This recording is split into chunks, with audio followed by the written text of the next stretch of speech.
Assalamualaikum warahmatullahi wabarakatuh. Statistik deskriptif. Bab pertama, pembahasannya adalah tentang sejarah statistik, pengertian statistik, macam-macamnya, kemudian ada pengertian dan ruang lingkup statistik deskriptif, kemudian ada data statistik, ada macam-macam data, kemudian metode pengumpulan data. Sejarah statistik. Sejarah statistik tahun 1600 yang bernama Blaise Pascal ya, menemukan teori probabilitas atau peluang. Kisahnya itu tentang seorang penjudi yang bertanya tentang peluang kemenangannya dalam permainan dadu. Jadi awalnya itu adalah seorang penjudi yang bertanya kepada Blaise Pascal.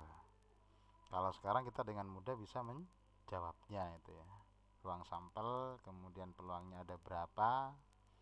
Nah, kemudian tahun 1800 ada Carl Friedrich Gauss ya, ahli matematika ini ya, menemukan kurva normal Gauss yang sampai saat ini masih sangat familiar. Selanjutnya tahun 1900 Carl Pearson menemukan statistik induktif, kemudian di tahun 1922 Fisher sebagai pelopor statistik inferensial. Meskipun induktif dengan inferensial itu hampir sama, hanya beda istilah. Yang mengenalkan ilmu statistik terhadap bidang keilmuan. Lah, Fisher ini kontribusi besarnya adalah dia mampu mengenalkan statistik terhadap bidang-bidang yang lainnya. Statistik pada saat masa Romawi dalam perintah Kaisar Agustinus untuk penarikan pajak bagi daerah yang ditaklukkannya. Jadi awal statistik di Romawi sana ya, itu hanyalah pencacahan atau penarikan pajak bagi masyarakat atau daerah yang dijajah atau daerah yang berhasil ditaklukkan. Kemudian di Inggris itu ada buku yang dikenal dengan Domesday Book yang berisi pencacahan jiwa dan kekayaan dalam rangka pendataan perpajakan. Jadi di sanalah awal terjadinya pembukuan tentang kekayaan, pendataan perpajakan dan seterusnya. Tahun 1749, kemudian Gottfried Achenwald menggunakan istilah state untuk ilmu statistik. Jadi awal mula kata statistik itu berasal dari state yang maknanya adalah negara. Statistik itu berasal dari kata state yaitu negara. Secara definitif atau secara makna yang lebih luas, kita tahu Sumantri 2006 mengatakan atau berpendapat bahwa statistik adalah kumpulan fakta yang berbentuk angka-angka yang tersusun berbentuk tabel atau grafik gitu ya. Kemudian pendapat yang lebih up to date di tahun 2017 ya, Tulus Winarsunu dalam bukunya ya, statistik adalah metode dan prosedur yang digunakan untuk melakukan pengumpulan, pengolahan, penafsiran, dan penarikan kesimpulan pada data hasil-hasil penelitian. Saya kira ini lebih mendekati dengan konteks statistik yang saat ini kita pahami. Ismail di tahun 2018 ya, berarti hampir 4 tahunan yang kemarin, jadi cukup up to date ya. Statistik adalah kumpulan atau himpunan angka-angka baik yang belum tersusun atau yang sudah terbentuk tabel atau grafik gitu. Nah, statistik itu dalam makna statistik bahasa Inggris itu merupakan cabang dari ilmu matematika yang mengharuskan adanya analisis data yang diperoleh dari sampel. Jadi berdasarkan beberapa pengertian ini sebenarnya pendekatan atau penjelasan dari Tulus Winarsono mungkin lebih mewakili ya konteks dari statistik yang saat ini kita pelajari. Misalnya statistik adalah metode dan prosedur yang digunakan untuk melakukan pengumpulan. Nah, jadi ada proses pengumpulan datanya, pengolahan, penafsiran, kemudian penafsiran itu dalam rangka pengambilan keputusan. Setelah pengambilan keputusan baru penarikan kesimpulan gitu ya. Tapi ini lebih mengarah pada statistik secara induktif atau inferensial itu ya. Tapi kalau statistik secara deskriptif mungkin lebih cenderung pada pemahaman dari Ismail tahun 2018 gitu. Tanpa adanya proses penarikan kesimpulan. Selanjutnya macam-macam statistik ya. Statistik dibedakan menjadi dua macam. Yang pertama adalah statistik deskriptif, yang kedua adalah statistik inferensial. Statistik deskriptif adalah statistik yang tingkat pekerjaannya mencakup cara-cara menghimpun, menyusun atau mengatur, mengolah, menyajikan, dan menganalisis data angka agar dapat memberikan gambaran yang lebih teratur dan lebih sederhana, ringkas dan jelas tanpa penarikan kesimpulan. Jadi tugas seorang statistikawan itu memang ketika ada data adalah salah satunya adalah menyederhanakan pemahaman data tersebut sehingga mampu dipahami secara sederhana juga oleh masyarakat awam. Statistik inferensial yang kedua adalah statistik inferensial. Secara definitif, statistik yang menyediakan aturan analisis data untuk menarik kesimpulan yang bersifat umum gitu ya. Jadi dari proses pengumpulan, terus kemudian penyajian data, analisis data, kemudian pengambilan keputusan sampai ujungnya adalah atau endingnya adalah penarikan kesimpulan. Nah, dalam hal ini kita akan lebih banyak mempelajari tentang statistik deskriptif ya. Pengertian statistik deskriptif ya. Statistik deskriptif adalah statistik yang tingkat pekerjaannya mencakup cara-cara menghimpun, menyusun atau mengatur, mengolah, menyajikan, dan menganalisis data angka agar dapat memberikan gambaran yang teratur, ringkas, jelas tanpa penarikan kesimpulan. Kemudian menurut Hack 2012, statistik deskriptif disebut juga statistik univariat, di mana statistik ini hanya digunakan untuk menganalisis satu variabel penelitian. Terus ada pemahaman dari Kadir. Menurut Kadir 2015, statistik deskriptif adalah pengumpulan, penganalisisan, dan penyajian sebagian atau seluruh pengamatan tanpa pengambilan kesimpulan. Jadi kalau dilihat perbedaan secara umum dengan statistik inferensial adalah statistik deskriptif itu tidak sampai dengan pengolahan data secara intens yang merujuk pada pengambilan keputusan dan penarikan kesimpulan. Ruang lingkupnya ya, ruang lingkup pembahasan statistik deskriptif menurut Supardi 2014. 1. Penyajian data dalam bentuk tabel, tabel tunggal, kontingensi, tabel distribusi, frekuensi misalnya. Kemudian yang kedua, penyajian data dalam bentuk grafik ya. Di sini banyak macam-macam grafiknya, ada diagram pie chart, GIF, lingkaran, peta dan seterusnya, diagram-diagram nanti juga akan kita pelajari. Ukuran nilai pusat atau pemusatan data ya, rata, median, modus, varian, simpangan baku, kuartil, desil, persentil dan lain-lain. Kalau kuartil, desil, persentil itu letak ya, letak suatu data. Yang keempat, ukuran dispersi atau simpangan ya. Jadi ada nilai minimum di sana nanti, nilai maksimum dari suatu data, jangkauan atau rentang atau range ya. Kemudian rata simpangan, variasi simpangan baku. Kemudian pembahasan selanjutnya adalah model distribusi data. Berarti di sini adalah kelonjongan atau kemencengan atau keruncingan data kurva distribusi. Keenam, ada angka indeks, kemudian time series atau deret waktu atau data berkala. Itu dia lingkup pembahasannya. Lanjut, selanjutnya adalah tentang data statistik. Nah, karena statistik deskriptif itu fokusnya adalah pada proses penyajian, kemudian proses tabulasi data, kemudian membuat tabel, grafik, maka kita sebelum mengarah ke sana sebaiknya memahami tentang yang namanya data statistik. Data adalah keterangan mengenai sesuatu yang dapat berupa kualitatif dan kuantitatif ya.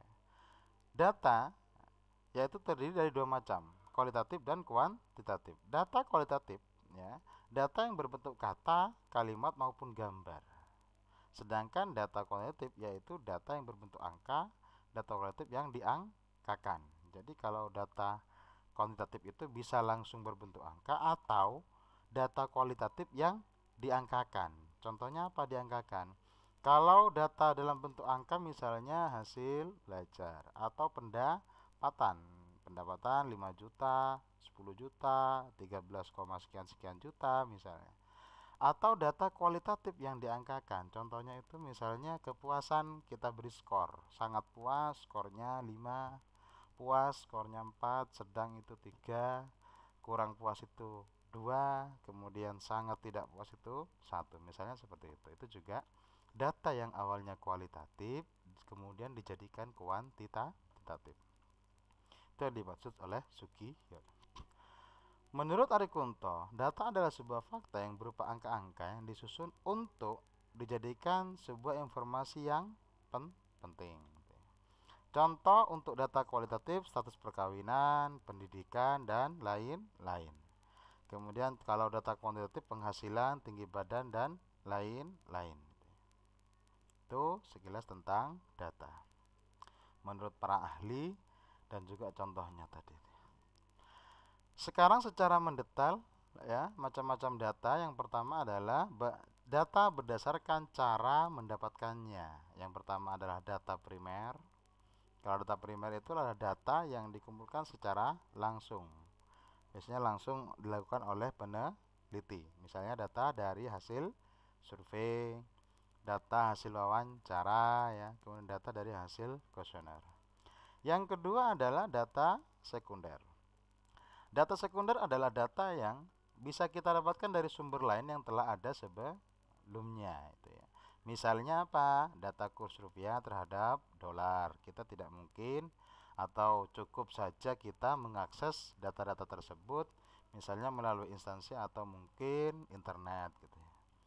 Kemudian data mengenai sensus penduduk. Kita bisa meminta data tersebut atau mendapatkan data tersebut di pemerintah setempat, misalnya seperti itu. Jadi tidak perlu kita melakukan sensus penduduk sendiri karena nanti juga hasilnya akan sama, misalnya seperti itu. Kemudian selanjutnya adalah masih macam-macam data, cuman kali ini adalah data berdasarkan sifatnya ya. Yang pertama adalah data kualitatif. Tadi sudah lumayan sering disinggung tentang data kualitatif. Data kualitatif adalah data yang tidak berbentuk simbol, gambar ataupun bentuk verbal lain itu ya. Jadi lebih banyak kepada deskripsi lah. Contohnya status perkawinan. Hanya ada dua kemungkinan, sudah kawin atau belum, atau sudah menikah atau belum. Kemudian pendidikan, misalnya SD, SMA dan seterusnya. Yang kedua adalah data kuantitatif. Data kuantitatif adalah data dalam bentuk angka atau data kualitatif yang diangkakan berdasarkan definisi yang tadi ya, Sugiyono ya. Contohnya apa? Penghasilan, tinggi badan itu ya. Itu adalah data kuantitatif. Kurs rupiah juga data kuantitatif gitu ya. Kemudian yang C, data berdasarkan waktu pengumpulannya. Yang pertama adalah data time series ya. Jadi ini berdasarkan waktu pengumpulannya gitu ya. Jangka waktunya seperti apa gitu ya. Yang pertama data time series. Time series adalah data yang terkumpul dari waktu ke waktu untuk menggambarkan perkembangan suatu kegiatan atau keadaan atau fenomena. Contohnya kurs rupiah, yaitu terkumpul misalnya dalam bentuk harian atau mungkin bulanan. Jumlah permintaan dari suatu produk itu juga merupakan data time series atau data berkala. Nah, time series itu dimaknai data berkala, berperiode dia misalnya. Yang kedua adalah data cross section. Data cross section adalah data yang terkumpul pada suatu waktu tertentu untuk memberikan gambaran perkembangan suatu kegiatan atau keadaan. Kalau ini temporal, aksidental gitu ya. Misalnya data hasil ujian tahun 2022, data kepuasan nasabah pada tahun atau bulan sekian misalnya dan lain-lain. Jadi dia asidental, tidak berseris datanya itu ya. Kemudian yang ketiga ada yang namanya data panel yang merupakan gabungan dari data time series dan juga data cross section. Data panel adalah data gabungan dari time series dan cross section, di mana contohnya adalah misalnya ya, data kemiskinan di Jawa Timur dari tahun 2010 hingga 2020. Tahunnya dari 2010 sampai dengan 2020 itu menunjukkan karakter dari atau karakteristik dari data time series. Gitu ya. Sedangkan di 29 kabupaten ini menunjukkan suatu gambaran di wilayah-wilayah Jawa Timur. Itu adalah contoh dari data panel.